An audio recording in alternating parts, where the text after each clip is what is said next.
Hey everyone, it's Mike. I'm here for one last episode of our summer series. This time we're giving you a sneak peek into our latest Patreon series, A Better Batmobile.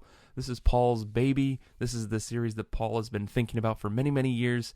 There's a preamble in the show notes to explain everything about how Paul came to this series, everything that Paul wanted to cover, and all of the guests and comic books that we're going to be reading, since this series focuses on Grant Morrison's run of Batman, everything that they did from the 80s up until the later 2000s. It's a full run of everything. We broke it down into a couple of episodes. But this is the first episode. Me and Paul are talking about some of Morrison's earliest Batman original work, and it's a pretty fun time. So if you dig this, you want to listen more, head over to patreon.com/IRCB podcast, subscribe, and you can get the rest of this series right now. Enjoy.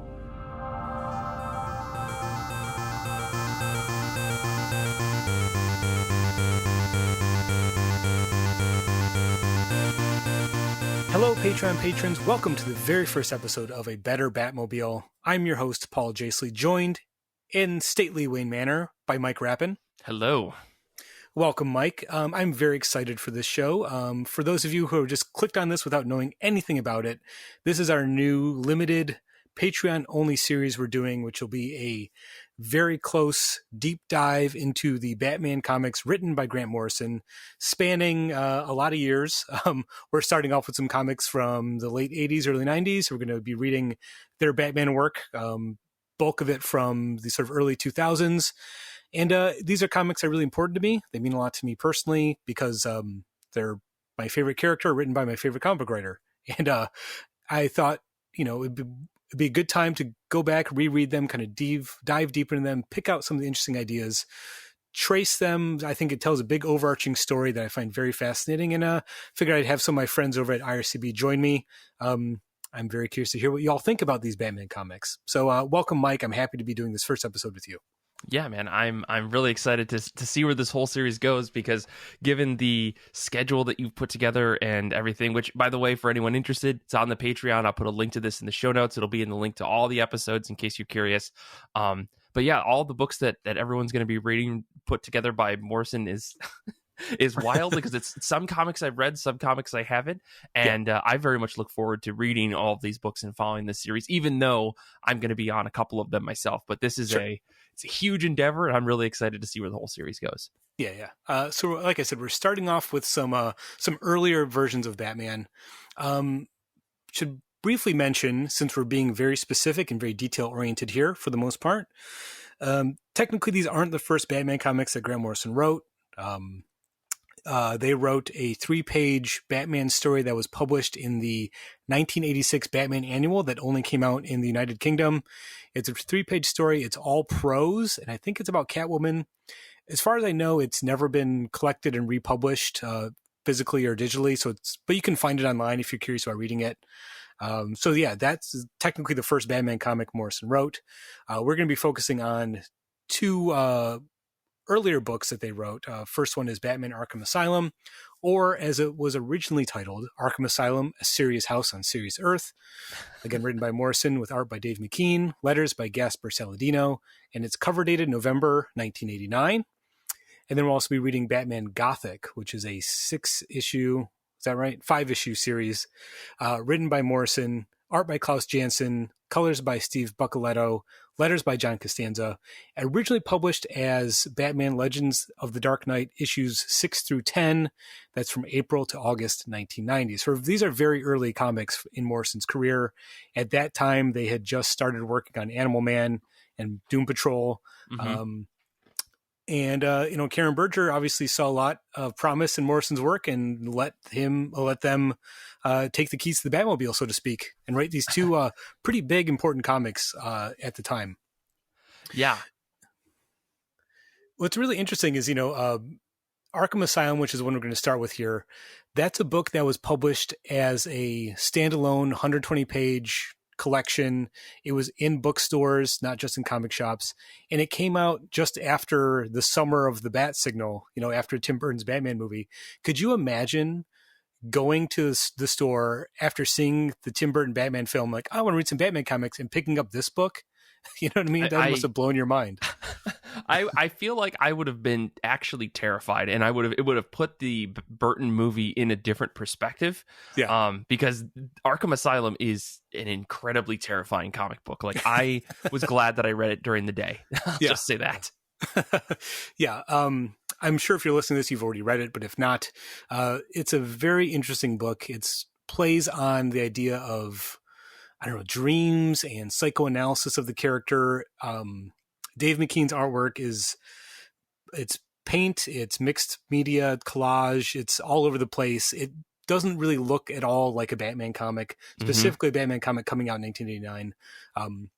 I don't know. I read my paperback version, this 15th anniversary edition that I've had for a while. And that has annotations from Morrison in the back, along with a full script. Mm-hmm. And at one point in the annotations, Morrison says an early version of the script had Robin as a character. And Dave McKean basically said that drawing Batman was already enough, was already violating his artistic integrity enough that he couldn't bring himself to draw Robin, so to cut it from the book. So that gives you a sense of what Dave McKean's bringing to the table. He barely even draws Batman. Batman just kind of appears as a shadow in most of the book.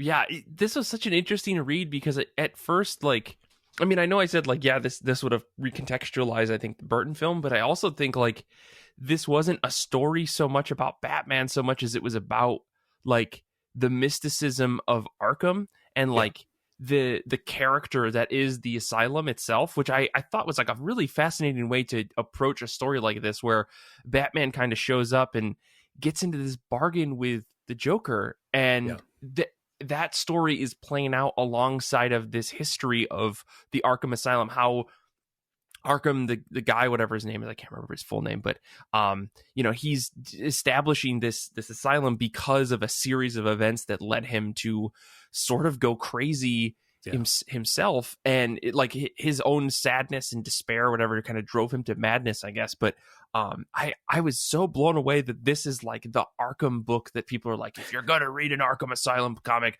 this is the one, because this really didn't feel like a Batman story so much as it felt like a periphery story that happens to feature the Batman, Yeah, absolutely. I think it's a really good comic. It's not one I revisit very often, but I enjoyed going back and to reread it. And it leads into some bigger ideas that we're going to unpack as we go through these comics over the course of the series, where it functions as a psychoanalysis of Batman as a character. He's confronting his own inner demons, somewhat literally, that are embodied by his rogues gallery. Yeah. And, very briefly, I should say, the association with the Burton film was good for this comic because it to date, it sold 600,000 copies. So it was a huge success, established Morrison as one of the most successful comic writers of their time, and still to this day. And I remember some interview where I think they said that, if he got $1, part of his deal is it basically worked out to $1 for every copy that was sold in royalties. Smokes. So it's very lucrative for him to write this book at that time. Yeah, I have to imagine that they I don't know how you strike a deal like this with a book like this, right? Because this doesn't feel like a direct sequel. This doesn't feel like I said that it felt related before, and I'll say it again, but it also feels like such a strange thing to focus a story on for the time, and to hear that they got that sort of deal. It's mind-blowing. I mean, and this is before Loot Crate, right? I know that's an old tired joke, but the fact that a comic like this was selling 600,000 copies not only says that, I think we talked about Batman in the past, and I know you've said it on other podcasts, that the world was in a Batmania after the Burton film. This is proof. Even comic books were selling. Yeah, exactly. Everyone wanted more Batman stories, and Morrison delivered. And, again, this is a unique one. I think... it also helps that, Karen Berger is the editor. This is just before Vertigo is even a thing. So, but there's still a market for more, adult takes on comic characters and comic books. Still riding the success of Dark Knight Returns and Watchmen. So it kind of makes sense for the time. Yeah. And because it doesn't happen in continuity, essentially the story is a dream. So the events of the story don't really affect mainstream Batman continuity at the time at all. Right. So. And that's why when you read this comic, it feels like Morrison has cast a spell on you and now it's too late. Because that's what I took away from the whole book. I got to say this, whenever I read this book, and a lot of Morrison stuff and a lot of Alan Moore stuff, not that we always need to talk about the both of them, at the same time, but sure. Whenever I'm reading their work, it's like, I wish I knew more about tarot cards, because that seems to be pretty darn important to a lot of this stuff. Yeah. So much of the imagery and the symbolism. And this is a book that's just loaded with symbolism. It would take a series unto itself to unpack all of the little clues and hints and imagery that Morrison and McKean are laying in here. But I kind of just want to focus on the idea of it being a story where Batman, is confronting their own, mental baggage, so to speak. And that becomes a recurring theme in all of Morrison's Batman work. Right. And what's really interesting is this story, it starts off with Batman being summoned to the police station. The hostages, the patients, I should say, at Arkham have taken some of the doctors hostage. They've taken over the asylum. And the Joker has asked for Batman specifically to come. And then the story is Batman going into Arkham, and he confronts a series of villains, all of whom seem to reflect an aspect of Batman's personality. And by the end of the story, you have a different Batman. He feels different than he did at the beginning of the story. And it's almost like this idea of like Morrison saying Batman has to confront all this baggage, confront his own mental issues, and he'll emerge stronger and more confident at the end. And that's literally what the story is about. What I think is great is that it takes that idea of Batman is, quote, just as crazy as his villains or just as crazy as the Joker. That's a pretty standard, well-worn story idea. I just like that Morrison takes it to the next step and say, well, let him confront that. Let's address that. And at the end, whatever, if it is a dream or if it is real, like Batman will have emerged from that stronger. And then the Batman we see at the end of this book is closer to the Batman that Morrison writes in JLA in the 90s and that they write in the rest of the books we'll be talking for the series. Like he kind of has to go through this process to arrive at the Batman that they want to write in their comics. Yeah.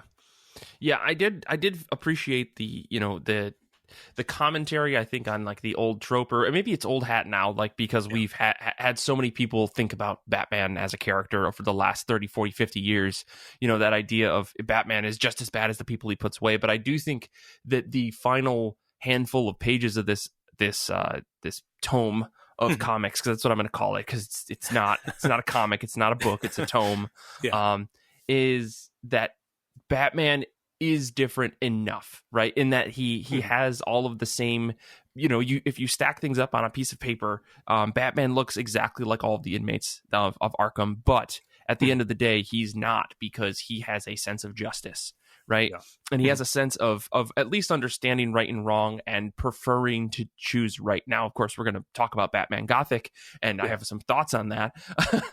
But also, like, I do think that there is a Batman, and you can even see it in like some of the more recent Batman films, where Batman is a little crazed, is a little bit insane, is still carrying a lot of this heavy weight from the baggage that they've had their whole life.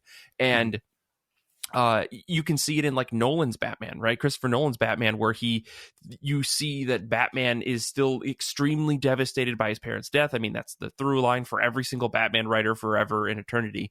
But even in the end of Batman Begins, he lets Ra's al Ghul die. Like, he's not going to kill him. He's not going to put a gun to his head and shoot him, but he's also not going to save him, right? There's a little bit of like vengeance that's still there, and you can see there's some craziness to that, because if you sit back and you go, would a regular person do that? The answer is probably not. You'd be traumatized by this. And I think that Batman's trauma is overwhelming to the point where all new sorts of trauma just don't affect him in a lot of ways. And is that the definition of a sociopath? Is that the definition of something else? I don't know. But Batman is still on the side of the right in just in some ways, right? So I don't know, and I think Morrison really captured that by trying to reflect Batman on all in I guess comparison to these other characters throughout the Arkham Asylum book. Yeah, I just want to say, like, again, there's a lot to unpack here, some of which we're not going to touch on, but if you've not read the collected edition of this, I assume most of the collected editions do have the full script. But yeah, if you read the full script with Morrison's annotations, they really do point out that idea repeatedly. The notion of, Batman does have this trauma that affects him as a character. Mm-hmm. And I think at one point in the annotations, Morrison says the reason he's not an inmate in Arkham is because he dresses up like a bat and does this. That gave him a purpose and a mission that maybe these inmates don't. They're on the same path, but Bruce Wayne chooses, I'm going to commit myself to becoming an idea, becoming a bat, and that's what's keeping him out of Arkham. So I think that's a really interesting take on the character. And again, part of that is the process of realizing that, and that kind of helps heal him in a way. Yeah. And I think the rest of the books we're going to read for this podcast series, we see Morrison keep returning to this idea of how can we separate the idea of Batman from Bruce Wayne's trauma? And can you actually do that? And I think the answer is kind of surprising that Morrison arrives at. But this is kind of the first step in that process, I think. Definitely. Other things I do want to talk about in this book, if you don't mind me stepping in here, I do want to say I respect the artistic choice of this. I know you said, Dave McKean was like, I can't believe I've even been drawing Batman in this book. Yeah. But I do think that the elements that he really tried to stylize of things that I think for Batman readers, old and young, were like that are kind of, standard, like the Joker and the Riddler and stuff. Like his takes on all of these characters were extremely unique and definitive to the point where you can see how they carried through for like the next 15 years. Like you can directly point, I think, at some aspects and depictions in this book and say, this was Dave McKean's interpretation of the character, and it carried through to, future books and even modern books. I think in specific, someone like, what is it? The Mad Hatter, I think. I think his take that added like this level of like eloquence to the character. I don't know. In the handfuls of stories that I've read of, with the Mad Hatter, it seems like that's been leaned into even more beyond just him being the crazy, cartoon character from the Alice in Wonderland of the Disney films. Yeah.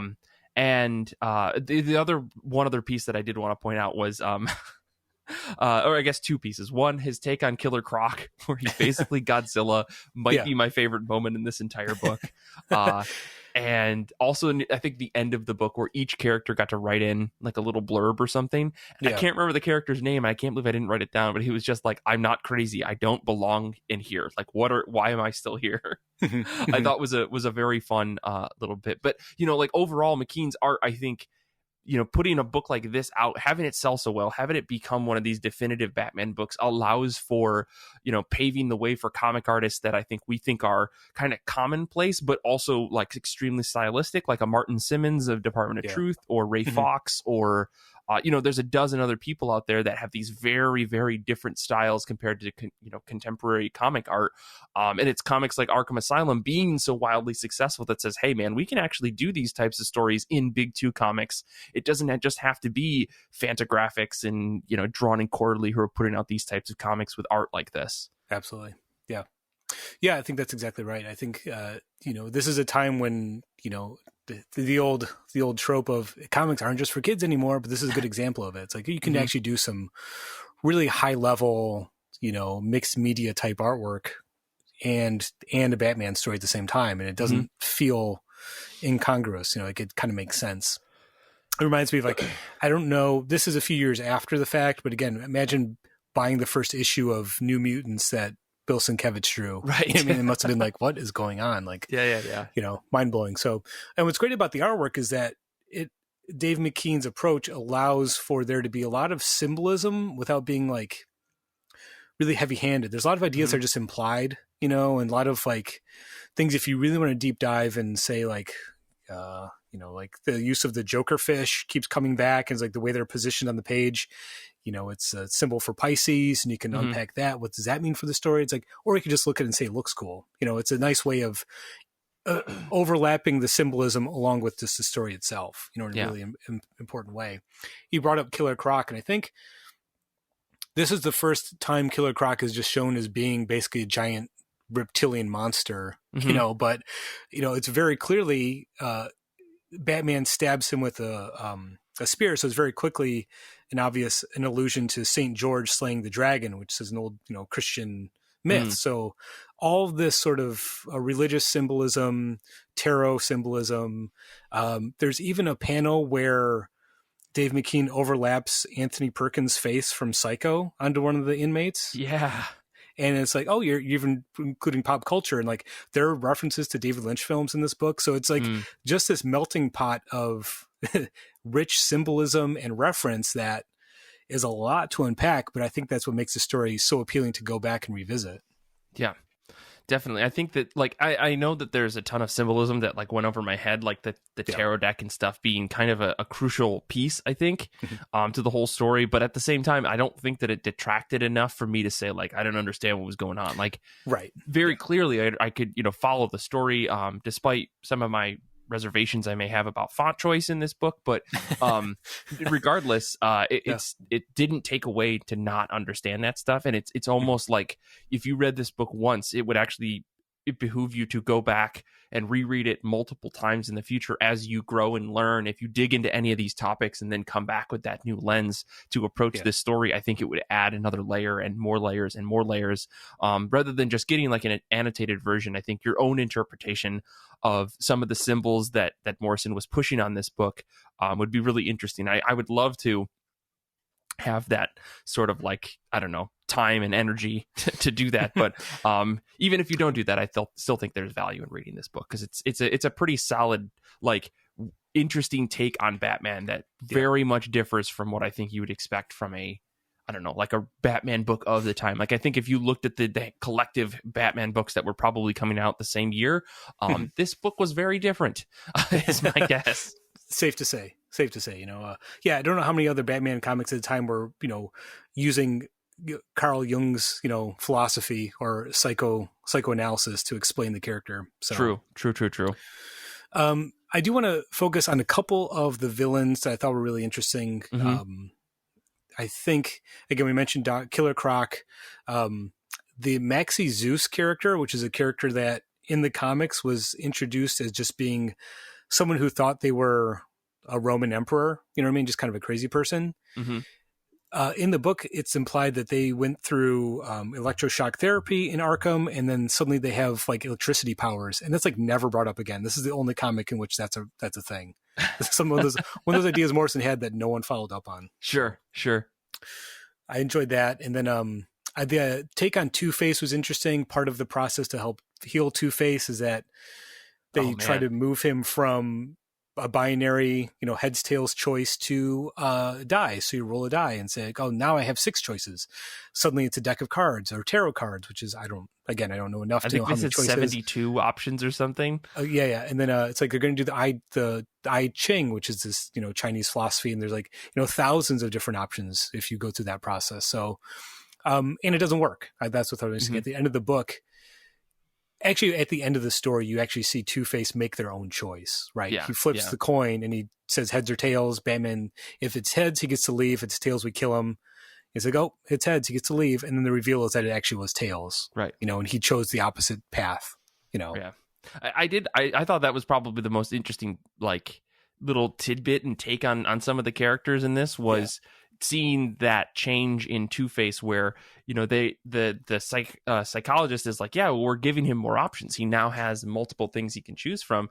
And then, of course, Batman sees right through this and says, no, but now you've paralyzed him with choice. Like, Two-Face's problem wasn't that he was living in a binary. It was that, like, he needed something to make the decision. And now having too many options is what is going to basically drive him insane, because when we meet Two-Face in the story, he's just a bumbling mess, which is so out of character. Like, I love that this little thing broke that character down. I think Morrison really tried to show that not all treatments, or maybe this is me reading into it too much, right? Like, it sometimes takes like a more careful eye to understand someone who is dealing with like a problem, and it can't just be solved by fixing the most logical thing, you know? I thought that was a really interesting take on that, though. Yeah, and again, for reading this as a dream that Batman is having, and he's seeing all these villains as reflections of himself, which is which is what the Mad Hatter literally says, you know, in the book. In case you missed the point, you know, it's like Two-Face, I mean, Batman is saying like, oh yeah, I made this choice and I'm sticking with it to become Batman. You know what I mean? And seeing that in Two-Face, that sort of hard and fast, yes or no, right or wrong decision, that's a reflection of himself. So, and again, Right. I do, in case somehow you kind of miss the theme of the book, if you're reading it, Mad Hatter spells it out explicitly when he says, perhaps it's in your head, Batman. Arkham is a looking glass and we are you. It's right there on the page. And I think, that's something, just as an aside, I want to say, Morrison has a reputation for being somewhat esoteric as a writer, of being obscure or confusing. I find, maybe because I've read enough of their work, I find that very often they explicitly state what the comic is about, in pretty plain terms, as long as you kind of pay attention. So I think this is a good example of that. You can read this book and be kind of confused by what's going on, but here you have a character literally telling you what the theme of the book is, point blank. Sometimes the messages that appear cryptic aren't cryptic at all, I think is what it comes down to. Exactly. I think we didn't really hint on it, but the idea that Morrison's also drawing a parallel between Amadeus Arkham and Batman. We get a lot of the history of Arkham as a place, the history of Amadeus. He slowly goes insane after, his parents are killed. His wife dies from a heart attack. And we find out later in the story, she's terrified of a bat. So it's almost idea of like Batman is projected backwards through time to like cause Arkham to exist, It's pretty wild. And then, he's Amadeus is kind of driven crazy by his wife and their daughter being killed by a criminal. And then he goes nuts and he's locked up and he writes this sort of binding spell that is holding Batman in Arkham. It's like this, all this stuff is also going on top of the story about Batman itself. It's another layer to the whole thing. Which to me is funny because like the reason why I think people pick up this book is for the Batman story, but I do think that the Arkham story is very interesting, and quite honestly, I think McKean put more heart into that than he did the Batman stuff. Absolutely. Which is really funny. But I did think that a lot of the pages that were drawn for the Arkham thing, while I couldn't in the moment couldn't figure out how it was all related, by the end it becomes extremely clear how all the parallels kind of line up. I did think that was some of the more beautiful pieces of the story, like McKean drawing this extremely hazy and painting and collaging and all these different aspects for mixed media to try to tell this story. I think putting that all together and trying to show this dreamlike state and then cutting back to Batman, which is supposed to be in the real world in heavy implied quotes, then to see that, oh no, this is also kind of in a dreamlike state was like, I don't know, it's just a made for a really overall beautiful, cohesive style for this book. I couldn't get over how well done some of the pages were. Even if I couldn't stand some of the various looks of the Joker.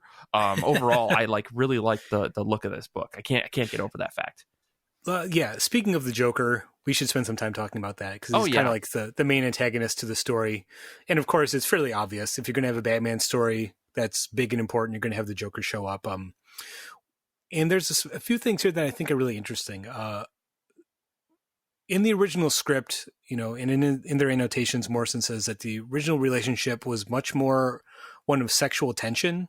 And they mentioned that in their initial script, Morrison wrote that the Joker should be dressed like Madonna, like in like lingerie or something. Like it's very to make the point even more obvious, and there's the only hint of that we really get is there's a scene where Joker slaps Batman on the butt and says, like loosen up, tight ass or something like that. Like there's a sexual tension that kind of feels like a little bit edgelord to me reading it, 25, 30 years later. So, but I think that relationship that Morrison's hinting at here comes back later on in their work, but it's not as explicitly sexual. But in this story, Morrison introduces the idea of the Joker not necessarily being insane, but having a sort of super sanity.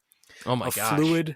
A fluid sort of personal identification that changes from moment to moment. Not having a fixed personality, having a sort of hyper version of multiple personality disorder. So you're never dealing with the same Joker more than once. It's constantly shifting and changing. And the idea of that being the best way to navigate our modern media saturated world is something that Morrison, comes back to not just in Batman, but in a lot of their other comics. Mm-hmm. Mm-hmm.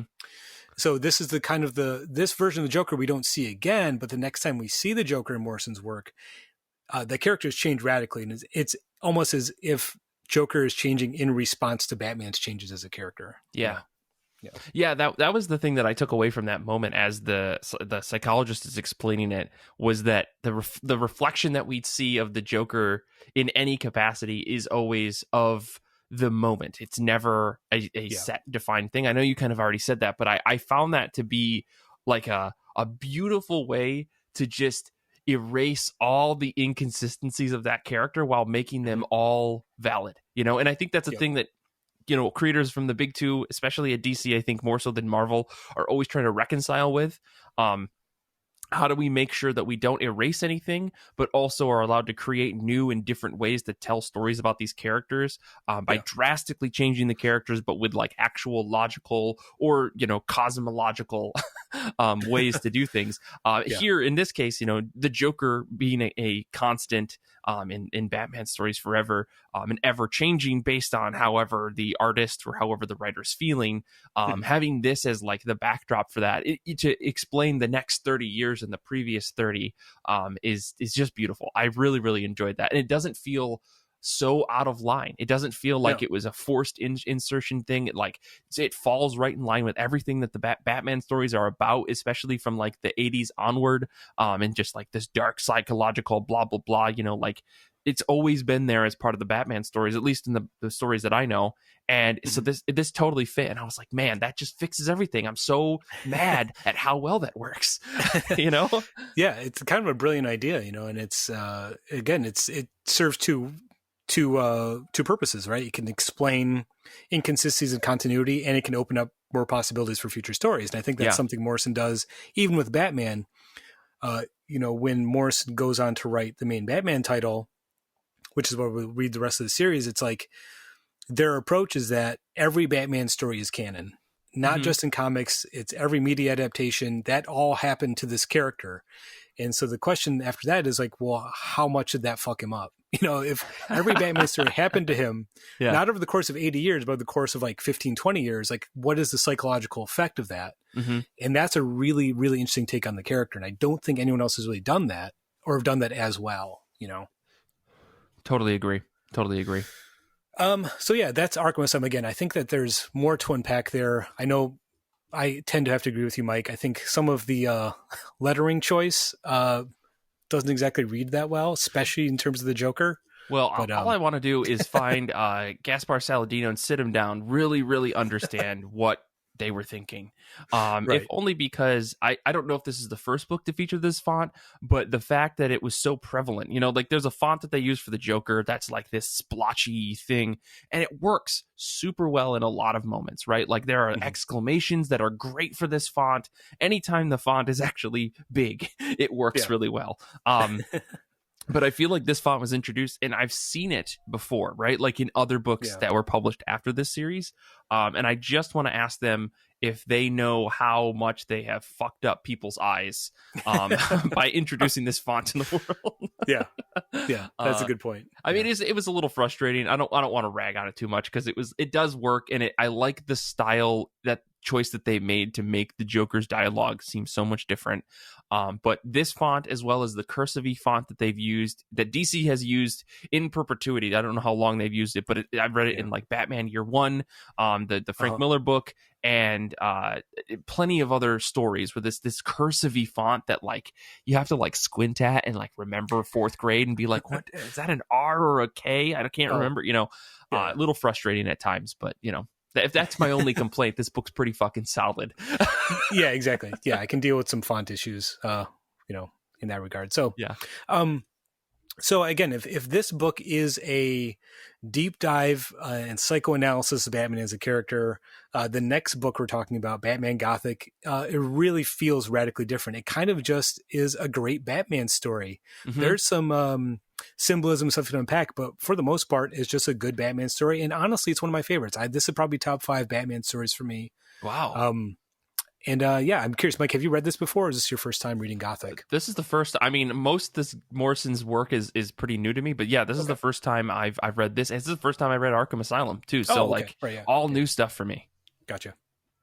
What I really like about Gothic is that, again, this is in the fall of 1990 or the summer of 1990. They had launched a series called Legends of the Dark Knight, which is supposed to be sort of out of continuity Batman stories, and it had a rotating creative teams writing little like stories that about Batman at different time periods or points in their career. And this again feels like the version of the character that leaves Arkham at the end of that story steps into this story. He's not hesitant. He's fully committed to his mission. He's very confident. He does a lot of great detective work in this story. And it's a nice mix of a classic Batman story that has a lot of elements that kind of feel Silver Age, but at the same time, it's almost like a horror story. Mm-hmm. It focuses on a character called Mr. Whisper, who is this supernatural type character who shows up in Gotham and begins killing a number of the high level mafia gangster characters in Gotham, to the point where they actually have to ask for Batman's help to get rid of this guy. It turns out that character, Mr. Whisper, has a connection to Bruce Wayne's past, and a connection that goes even further. And what's great is that you see Batman in a ghost story, a horror story, completely unfazed by anything supernatural. He treats it just like any other mystery, and I love that. Yeah. I love that, man. I really was not a huge fan of the art to start on this book. Okay. Yeah. But the more I read it, the more it started to work for me. And especially near the end, I was like really vibing with it. And overall, I really liked like this. The story of this was almost the plot to the movie M. I don't know if you guys have have seen that, but the townsfolk and the villains of a city have to round up a someone who's done a crime that they all need to stop because it's messing with their business, which I don't know, I really like that. But yeah, I thought this was wild. And to your point, like I was so impressed at how this felt just like a standard Batman story in a lot of ways, but if only because it hit every single thing that I would want and expect out of a Batman story. You've got detective work. You've got some weird mystical stuff. You've got Batman beating guys up. You've got, like Gotham City as a character playing into the story. You've got weird, wild, unexplained mystery that unfolds itself and is somehow tied to Batman's past, and it all makes sense by the end. Like, every single thing that you would want. I think Morrison nails the head on this nail that really captures what makes a Batman story good. Like, for 5 issues, this is a fantastic read of Batman comics. I mean, it's got the bat plane. As soon as you see the bat plane, I was like, yep, this is exactly what I want from Batman. Dude, I mean, the moment that this book worked for me was when the gangsters turned on the upside down Batman signal, and Batman gets there and it's like, what the fuck are you doing? Like he can't even believe that someone would manipulate his symbol like that. I mean, this whole Batman character in this run is such an interesting take on the character that you don't see in modern comics. Like, this is very much of a specific era. This is a Batman who's angry, who hates crime. He doesn't want to just stop crime. He is violent towards criminals, if only because he knows that that's, at least at the time, that this is the way for him to seek justice. Like, he's still in a lot of ways very raw about the death of his parents. He's still very raw about just what crime has done to his city, and he doesn't try to figure things out and try to have a cool head about everything and be the person that has all the answers. No, he jumps down from rooftops and beats the living hell out of criminals because that is the only way to stop them. It's a very simple-minded character who still has all the capabilities of the Batman that we know and love to do detective work and do all this other stuff, but when he's face to face with crime, his first gut instinct is to just fight and hurt. And I was so surprised by that, because most of the Batman stories that I've read are modern, and it's Batman just, I'm going to put a trap here, and he catches someone, and he's too cool to actually care about like the foot soldiers that are on the ground. But man, this was crazy. Like that iconic page of "I am the king of hell." Like, holy shit, what comic book am I reading? Like, I was so floored by that. It's pretty great. He's tracks down a bunch of street toughs, who are mugging somebody, and he says, "You've made Gotham hell, and I'm the king of hell." It's such a great moment. It really does almost feel out of character compared to a lot of like more contemporary Batman stories, and maybe even at the time. Like it's a very distinct version of the character. And like I said, when you get to see him, fly the Batplane, or there's a moment later in the story where Mr. Whisper captures him and puts him in this sort of most insane Rube Goldberg death trap. And Batman just escapes. It's like, all right. Yeah. Like, you don't even see him escape. He just escapes off panel. And it's like, it's such an allusion to the Batman TV show and Silver Age comics, but with a very distinct Morrisonian twist. It's one of my favorite moments in the whole comic. Oh, yeah. I did not understand what the point of all that was, but it was so funny to think like, no, this is just how this villain's going to defeat Batman. He's going to light a candle underneath a string, which is going to drop an oil barrel for some reason. Yeah. Oh, yeah, that was so funny. Oh, my gosh. Yeah, again, you don't even see Batman escape. You just see, like, the last panel is him, like, with the ropes. Like, well, that was easy. Like, it's so great. I very briefly want to touch on the idea of how Morrison kind of changes Bruce's childhood in this story. So here we get the idea that this mobster, or this person, this mysterious character, Mr. Whisper, who's killing all these gangsters. I love the fact that you kind of hinted at it. The gangsters ask Batman for help, and Batman's like, "Nah, I'm good. You don't deserve my help." Like you're getting what you deserve since you're criminals. I grabbed some screen grabs from this, and like there's a panel just close up on Batman's face, and he's like, "Clean, you can never be clean. Drugs, prostitution, protection, corruption, assassination. The city is sick. Its people are sick with fear. Now you know what it feels like." Like what? Yeah. Like he fucking hates these guys. Yeah. I love it. Oh man. Again, it's such a different take on this character than I think you would see in a modern Batman comic. Sorry, not to completely derail there, but no, I don't want to make sure we mention that moment because I thought it was pretty great. But yeah, so Batman recognizes Mr. Whisper as being the sort of headmaster at a boys' school that Bruce was sent to when he was very young. And I don't think this had ever been introduced. I think this is a new idea Morrison puts in this comic that Bruce was sent away upstate to go to this like boarding school, and he had repressed the memory because it was so traumatic, maybe more traumatic than his parents being killed, right? Because he completely represses it. The older boys in the school were tormenting the younger boys. There's hints at sort of sexual abuse. Mr. Whisper, I can't remember what the name that he used at that point for that character, but they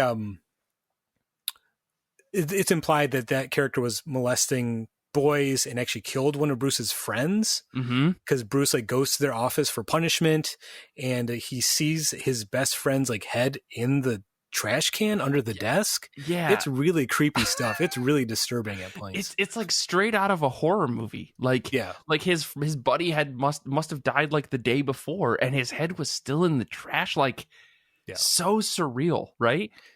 Yeah, but it's also the idea of like, since Bruce was so young when it happened, how much of it was something he made up or dreamt since he was a kid, how much it really happened. And even as an adult, he's like, well, can't remember exactly.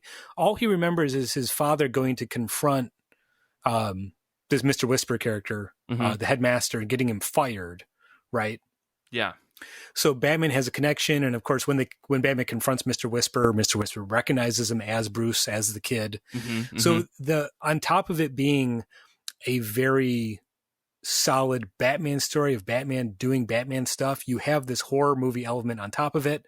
And on top of that, you find out that Mr. Whisper is actually 300 years old because he was a monk, in Germany, who made a deal with the devil to not die from the plague. The story gets bigger and bigger as it goes. When you get to that point where Batman's like flying to Germany to go to this, this ancient church to find this clue, it's like, what am I reading? But like you said, it all kind of works and makes sense. Like it all fits together. It doesn't feel that out of character given the scope of the story itself. Yeah, I mean, and again, this is where like the detective work piece of the story comes in, and it actually like really clicked for me. Like I like you like out of context describing this whole Batman goes to Germany. It's like, why the fuck would he, what is happening, right? But no, like as you're reading the story, like it totally fits, and every beat gets its actual deserved moment to build up this Mr. Whisper, which to me built up the suspense and the tension of the character. Like we get this idea that Mr. Whisper has like immortal or whatever, but you know, as superhero readers, we hear that stuff all the time. So like there isn't like a, oh, he's special because of that. It's like, no, there is this very dark, disturbing past that exists behind this character, and that is the thing that should be scary. And the fact that Bruce finds all this out and says like, yeah, whatever, I'm just gonna go bring this guy to justice, after figuring out all the things and understanding how he can defeat him. It all works, because if Batman had just been like, no, don't worry, I've got a 300-year-old man repellent, I'll just spray it on him, you know, that's not nearly as fun. Not to poke fun at the Batman show, but you know what I mean. Right. I think that there is a lot of stories that we read now today that are written about Batman where he just kind of already has all these solutions, and it's not nearly as earned in the moment, right? If we hadn't taken the whole issue of Batman going to Germany and reading about this stuff, hearing the story from the woman about the plague and how the monks survived, and hearing Mr. Whisper's perspective on how that all happened as well, like none of that would have felt as worth it as a reader, because the Mr. Whisper character would have just been some knockoff whatever character that could have been one and done in an issue. And instead he gets this whole arc to build up not only his own past, but also the tie-in with Bruce's past, which like, how does this guy go from Germany to running a headmaster, or like a school as a headmaster? I don't know. Doesn't really matter. Not really, because ultimately he's killing kids. And that's where Batman's got to be like, well, you could sell your soul to the devil, but as soon as you start, you know, killing people, that's where I draw the line, you know? I thought it all worked, I guess is what I'm getting at. Yeah, no, it makes sense, because, you know, the bottom line, you know, Mr. Whisper is just another supervillain who's going to unleash the bubonic plague on Gotham in order to, you know, oh, right. You know, that's why he came to Gotham. I forgot. Yeah. That's like that's the big supervillain plot. But then you add this other layer of like, well, that's in order for him to collect enough souls in the cathedral of Gotham Cathedral, because it's Gothic architecture, you know, to make a bargain with the devil so he can be immortal forever. And it's like, well, I mean, I love it because it's a good example of Morrison's ability to make these types of big, mind-bending stories in the context of a superhero story. Right. Like, it doesn't really feel, like we were saying, it doesn't feel that outrageous. It just, you're kind of just, when I'm explaining it, it feels more wild than when I was reading it. You know what I mean? Oh yeah, and I mean, in that same vein, like I love that Morrison was still finding ways to insert their own kind of play on bending the world around their magical ideals, right? Like I think like if you read anything about Morrison, I think you'll probably know that they are very much in tune with like the magical ritual of chaos magic and things like that. Like if you read any of their other work, like the Invisibles and stuff, supposedly that's like a chaos ritual all in itself, you know, if you read that series. So I love that in this book, even then there was a moment where Batman was like, you know, back in the day, the word Gothic actually used to be Goeth, which also means magic. It's like, so you're saying that like Gothic architecture is magic architecture, like, and he's drawing these parallels just by little bits and lines and stuff. Like when I also clipped a bit out of this book in our doc that is Batman talking to Alfred, where he says, I wish I knew a little bit more about sacred geometry. My reading on the subject is woefully inadequate. And it's like, why is that even necessary? And it's not that it's not necessary. It's that it adds this mystical layer to Batman stories in a way that feels in line with all the actual storytelling itself. It doesn't feel inserted. It feels Batman. It feels like Batman's doing research. He finds out about this thing. All the lines start to connect up. He's doing his detective work, which justifies all of the crazy magical stuff that becomes a core to this entire story. But it doesn't feel out of left field because Batman discovered it. You know, I really like the way that was all sold into the story to weave it together without it feeling like forced. You know. Absolutely. Yeah. And I think, again, you know, as I said earlier, the idea that this is the version of Batman that walks out of Arkham Asylum, you know, a more confident and self-assured Batman. And then here we have, you know, after this book, I think the next time Morrison tackles Batman is when they take over the Justice League title, JLA, in the mid-90s.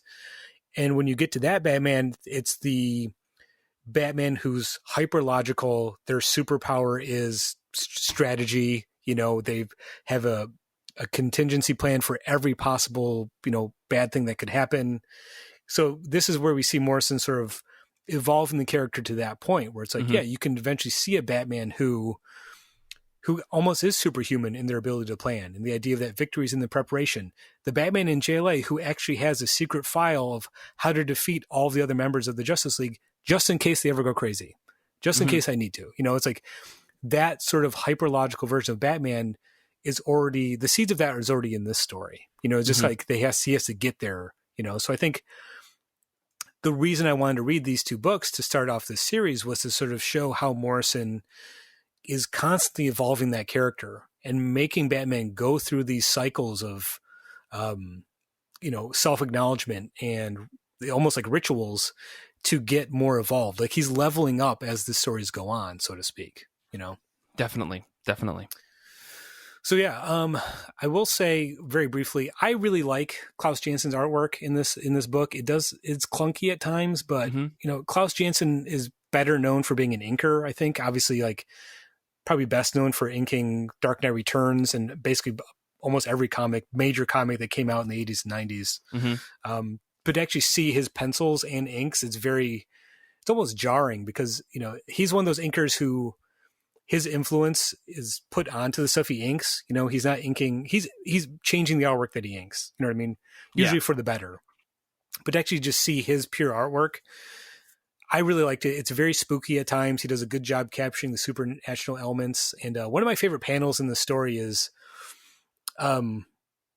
there's a moment where, Thomas Wayne goes to get Bruce from the boarding school and bring him back home. And, you get the moment where Bruce says, "I'll never forget that night." And you see Thomas Wayne saying, "Hey, to celebrate Bruce coming home, let's go see a movie tonight." And then in the foreground, you see like a toy train set, and there's like a shadow of a figure on the train set, and the shadow being cast looks like the character's like hiding in the shadow holding a gun. And it's like such a simple, evocative way to say like, oh yeah, this is the night his parents are killed. You know what I mean? It's not subtle, but you don't have to see, pearls falling to the pavement in a pool of blood to get to know what happened. It's like, right. Yep, this is it, folks. So this is the same night. So right. I mean, if the pearls don't fall to the ground, did it actually happen? Like that's yeah. So I mean, moments like that, I think Jansson is a very, very effective comic book artist, but yeah, it's his artwork is very loose at times in this book, and for me, it's effective. I can see maybe readers familiar with more contemporary Batman comics, it might look a little clunky at times. Yeah, the art feels a little dated, but I don't think that it's like consistently bad. I think there's just it feels like there are pages where there was less effort put in, and I know that that's me being real scummy about comic art right there, but also like there like some of the stuff that I put in our notes here, right? Like unbelievably wonderful pages and panels. But then there are some pages where it's like, man, that's really scratchy, really like it's interesting because you can see that Jansson really loves to do ink work, right? Yeah. And it's all over this entire book, like tons of really well done, like inked pages. But every once in a while, just their pencils are not at that same level. It's kind of a shame because I think that while the book is still very good from end to end, I think the overall story can suffer from page to page, depending on which, like there was one page in particular that I didn't put in our notes here that I screen capped was like, there's like a woman yelling and it's like a big third of the page or sixth of the page, I should say. And it just looks really roughly drawn. And then the next page is very beautiful. And I'm like, it's such a shame. But sometimes also this is the 90s. So people are working at, bare or breakneck speeds to try to get these comics out. So I really can't fault anybody for that. Right. But again, I think when Jansson hits, like it is some superb Batman comics. That's for sure. All of the splash pages are great, because it's, yes. I have the single issues, but I did borrow it digitally to read. And like they did that annoying thing that I hate where they don't actually put the chapter breaks in the collected digital edition. You know what I mean? So it's like, but I know which pages are the splash pages at the end of the issues. And it's like, those hit so hard. Like that scene where Batman sees the upside down bat signal in the sky. Oh. Such a beautiful page. Yeah. So Yeah. But yeah, so I think there's still more to uncover in these comics. I think we're just kind of offering our little takes, sort of the bigger themes of them. And I kind of want to draw some connections between these comics and the comics we're reading for the rest of the series. I've already hinted at this idea that Morrison has Batman go through cycles of going under, sort of understanding themselves. Later on, Batman will literally go through death rituals where they sort of both spiritually and literally die and come back and be reborn. So that's already happening in these books. This idea of rebirth, sort of going under, acknowledging in Arkham Asylum, acknowledging their own issues, and then in Gothic, acknowledging a repressed memory from their past. And in doing that, like I said, kind of leveling up and becoming more self-assured as it goes on. And there's also elements that will come back again. I think the relationship between Batman and the Joker we see in Arkham Asylum definitely comes back when the Joker shows up in R.I.P., which will be in a couple episodes. And Mr. Whisper really feels like a dry run for the character Dr. Hurt, which will show up in R.I.P. Another character who has a almost supernatural sort of vibe to them and a connection to Bruce's past. So it's almost like Morrison is definitely a creator that comes back to the same ideas over and over again in their work. And it's already here in their Batman work, where you see them introducing concepts that they're going to come back to and unpack and go in more depth. So it really helps to start with these issues, I think, before we get to the other stuff. Yeah, I mean, if I could make a summation of these two books for myself, I mean, I'm not going to be on not on every episode for the rest of the series, but I am looking forward to reading the rest of the stuff to see how they tie back to these stories, or at least tie into like a through line of some kind. But the thing I took away from these two books was it feels like Morrison likes to make a mythos. Like if you think about Arkham, if you think about Mr. Whisper, they like to basically tell a story that it establishes itself in the past in like some sort of perpetuity, where like this thing has existed for a long time. These evils have been a constant in the world, and it wasn't until now that they could be quelled, right? Like only the Batman can fight back and solve these mysteries. And I don't think that that's trying to put like Batman up on this pedestal to say that they could do it, but I do think it's interesting that we saw in both of these books, we got like flashback 100 years, flashback 300 years. These stories, this evil is building, this bad thing is happening, and it's not until they intersected with Batman that they were able to be stopped. I mean, the Arkham thing, I think, is more of a metaphorical evil, right? But the Mr. Whisper thing being like, he's been around for 300 years just kind of mucking about, causing all sorts of problems. And it's not until he really runs into Batman, who is ready to put away evil at any cost, or put away evildoers at any cost, that he really meets his match. So I like that we get to see that in two stories happening side by side. And also, like, I think if you continue to read Morrison's stories, I think you'll see that that's actually kind of a commonality, where they'll flash back and do something. And I don't want to say that it's like a trope or like a crutch or anything, because I don't think that it is. I think some people would say that. But I do think it's interesting that Morrison continuously comes back to that idea of establishing these long-standing things that are then finding their way to the present in such a way that like they end up being parallels for the characters that the stories are about. So yeah, I really like that in both of these stories, and I'm trying to think of how that, because I think that it also comes up kind of in like Animal Man. It kind of comes up in Doom Patrol. Like they do this thing over and over, but it's interesting that how it happened in Batman, because I think reading two stories in a row where it happened, it's I don't know, it feels like a smart way to establish a mythos to come up to what I think you're going to discover as you read through all these books, like them trying to have this final say about Batman, which I'm sure you already know this, Paul, but I think that, as someone who's approaching most of these comics for the first time, it's really cool to kind of see that start here. And I know that it only gets better because I read a handful of the books that come later in this series. So I mean, you at least know at one point Batman literally shoots a god of evil in the face with a space gun. So that's true. It's not exactly subtle. The idea of Batman always confronting a sort of the idea. It becomes the idea of evil versus the idea of Batman. You know what I mean? At certain points, pretty literally. So yeah, Speaking of, the series to come, one thing I'd like to do as we go through this is kind of keep track of a few things that are recurring ideas. Obviously, that's going to be most of the discussion, but the few things specifically that I think Morrison does throughout their Batman run. So we have a little segment here where we'll kind of recap some of those things. There's not a whole lot in these initial stories, but there'll be more as we go through the main Batman run. The first one I'm calling Holy Flashback Batman, which are specific references to Silver Age Batman stories. That becomes way more prevalent in the next couple episodes. So be ready for that. I think in these stories, the only things we really get are the Batplane and that sort of Rube Goldberg death trap in Gothic. Those feel very specifically like references to Silver Age Batman stories. Oh, sure. Oh, sure. So Definitely again, Morrison's saying like all that stuff still counts. We can do this dark, brooding, supernatural horror version of Batman, but that stuff's still there. Like it's always in the background. So right. Again, that'll be more explicit. There actually are specific Silver Age stories that Morrison draws from for later stories. I also want to keep track of the food in these stories. So we're going to Alfred's kitchen. Again, not a whole lot here. I don't think there's really anything in Arkham other than the salt that they put around Arkham, as a type of magical ritual, right? But in Gothic, we have a reference. Batman tells Alfred to cancel the Peking duck that they ordered, which is a very weird line. Such an absurd meal to have ordered in bed. Right.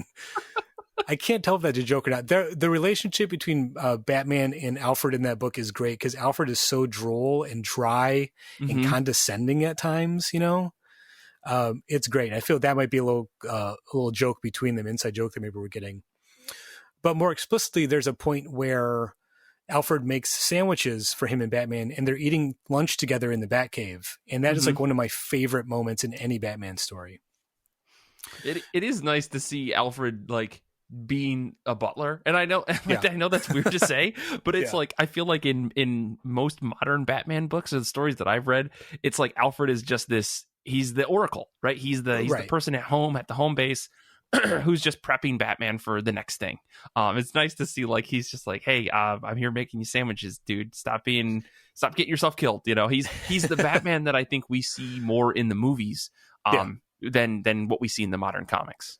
Well, it's great too because in that scene, you kind of see the more father-son relationship where I've always read that as Alfred still sees Bruce as a scared 8-year-old boy, right? And they're living out this fantasy of trying to do something to stop, the tragedy that happened to him.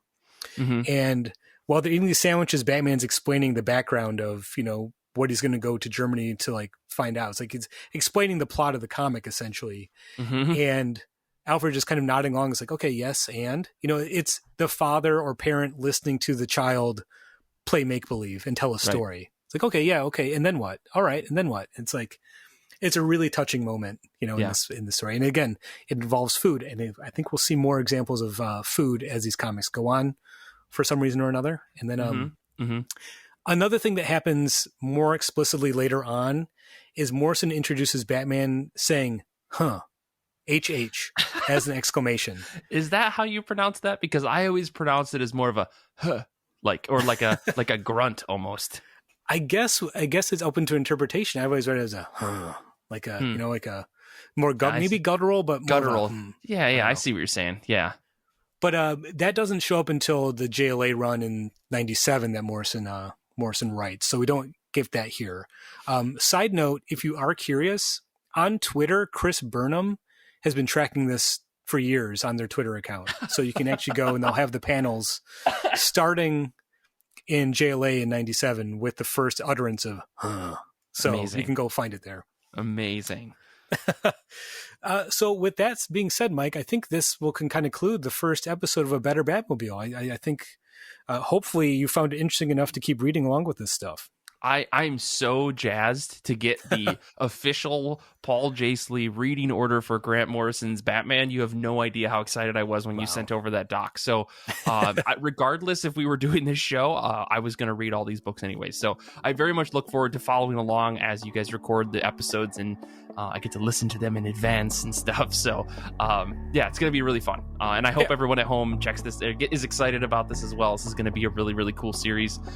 That schedule that you have planned, like, again, check that out in the show notes. It's killer comics. As someone who's read some of these books, like, we've got a fucking amazing thing coming. So I'm very excited.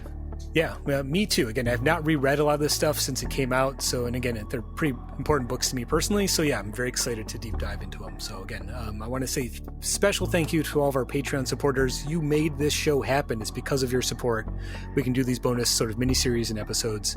So thank you, thank you, thank you. Word of mouth is the best promotional tool that podcasts have. So if you enjoyed this series or any other of our shows, please tell your fellow Batman fans and comic book fans about it. We'd really appreciate that. I want to say a special thank you to Brian McRae, who did the incredible artwork for this series. I love it so much. Thank you for that. Infinity Shred is the best band in the known universe, and they do all of the music for our shows. Zander is basically like our Alfred, working tirelessly behind the scenes to make sure everything works. He also lives in a cave. I want to say thank you, Mike, for joining me today. And thank you, the listeners, for tuning in. Until next time, remember, comics are good. Criminals are a superstitious, cowardly lot. And I am the king of hell!